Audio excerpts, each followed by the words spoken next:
Apa sih respon pertama Mbak Bivit nih soal tiba-tiba ada perubahan tatip, DPR bisa mengevaluasi pejabat lain?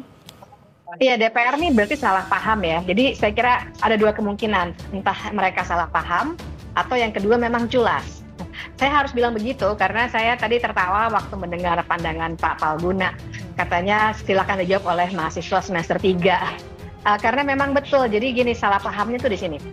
Apa yang dilakukan oleh DPR memang fungsi pengawasan ada gitu ya. DPR itu fungsinya legislasi, pengawasan, dan anggaran. Tapi fungsi pengawasan yang dimaksud disebutkan tadi oleh Pak Sufmi Dasko bukan seperti itu. Fungsi pengawasannya itu bisa dilakukan terhadap lembaga.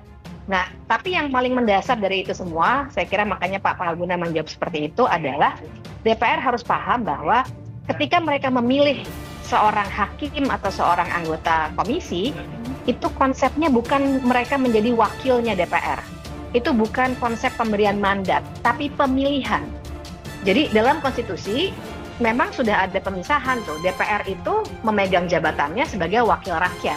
Ketika dia sudah memilih seseorang, maka kemudian itu masuknya rezim pemilihan, bukan rezim pemberian mandat ataupun utusan, sehingga nanti orang itu akan dikontrolnya berdasarkan undang-undang pada komisi atau lembaga Tapi yang kalau tadi bersangkutan. disebutkan Mbak Bivit ini adalah soal penguatan gitu, contohnya kalau misalnya pejabat ada yang sakit kan DPR bisa mengevaluasi tuh. Ya, yang mengevaluasi silakan lembaganya sendiri. Jadi kan ini DPR itu kesannya ingin terus-menerus mau mengawasi semua lembaga seakan-akan ada di bawah dia. Ketika seorang hakim MK kan 3 tuh dipilih oleh DPR misalnya, masuk menjadi hakim MK. Kalau dia sakit atau dia tidak berfungsi dengan baik, kan ada mekanisme internal di MK-nya. KPK juga begitu, atau OJK atau apapun, silahkan nanti begitu dia sudah terpilih, ada aturan main di undang-undangnya masing-masing. Sudah bukan lagi kewenangan dari DPR. Jadi konsepnya tuh di situ, bahwa DPR itu ketika memilih seorang pejabat, dia tidak sedang memilih utusan DPR. Yang sedang dia lakukan adalah konsep pemilihan pejabat negara. Begitu seseorang dipilih, maka selesai sudah. Maksudnya adalah ketika misalnya KPK punya dewas, dewan pengawas, ketika MK misalnya punya MK yang harusnya itu cukup, maksudnya gitu Mbak Bivit? Iya, tidak hanya harus dewan pengawas ya, tapi kan namanya orang sakit misalnya ya. Tentu saja nanti ada mekanisme kepegawaian juga yang akan membuat ada misalnya digantikan atau misalnya diminta masukannya kepada DPR untuk menggantikan. Tapi ada mekanisme antar lembaga. Tidak semuanya harus diurus oleh DPR. Ingat kita punya konstitusi yang memang ada pemisahan kekuasaan antara legislatif, eksekutif, yudikatif, dan juga ada lembaga-lembaga independen. Tidak semuanya harus dikontrol terus-menerus oleh DPR. Nah ini yang saya kira harus dipegang secara konseptual. Jadi ini bukan masalah like and dislike. Kan ada orang, wah nanti like and dislike. Bukan, ini bahkan lebih mendasar dari itu.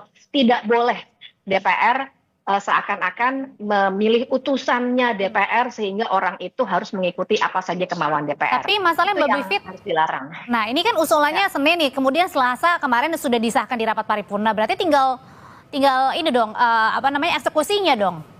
Iya, makanya saya berharap orang-orang anggota DPR yang masih berakal sehat, punya paham hukum tata negara, paham aturan main politik, dan tentu saja paham konstitusi, mereka harus bisa mengerem ini. Harusnya tidak boleh ini dilakukan. Kalau ini dilakukan, maka tentu saja sangat bisa di judicial review ke Mahkamah Agung. Karena ini melanggar undang-undang, itu pasti ya, masing-masing undang-undang dilanggar tuh, undang-undang MK, undang-undang KPK, bahkan melanggar konstitusi sebenarnya. Kak, satu pertanyaan singkat aja Mbak Bivit, kalau ini kemudian nanti bertanya juga nggak bagaimana dengan independensi nih, misalnya lembaga-lembaga yang sedang menyelidiki kasus-kasus misalnya korupsi, KPK. Nah, itu implikasinya Mbak, betul sekali bahwa kalau ada kewenangan seperti ini, memang yang sekarang dinarasikan ketika tadi ditanya oleh wartawan, seakan-akan niatnya baik pengawasan, tapi potensinya adalah mereka akan mengontrol si hakim atau si komisioner KPK dan lain sebagainya itu untuk mengikuti apa maunya DPR. Nah, bagaimana kalau misalnya ada titip-nitip kasus misalnya, karena itu sendiri pernah terjadi, apalagi sekarang. Jangan lupa kita punya kasus hakim MK yang namanya Pak Wahidudin, maksud saya siapa namanya yang digantikan oleh Pak Guntur Hamzah waktu itu oleh DPR, maaf saya agak kebelibet namanya.